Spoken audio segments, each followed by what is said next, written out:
আপনারা দেখছেন তারাপীঠ টিভি, সর্বদা সত্যের পথে।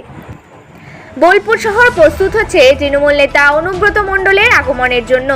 মঙ্গলবার দিল্লি থেকে বোলপুরে ফেরার সম্ভাবনা অনুব্রতের, এমনটাই জানিয়েছেন তৃণমূল সূত্র।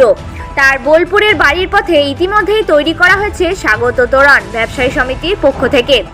অনুব্রত মণ্ডলকে ঘিরে জেলা জুড়ে উদ্দীপনা তুঙ্গে। তৃণমূল সুপ্রিমো মমতা বন্দ্যোপাধ্যায় আগেই বলেছিলেন কেষ্টকে বীরের মতন বরণ করতে হবে।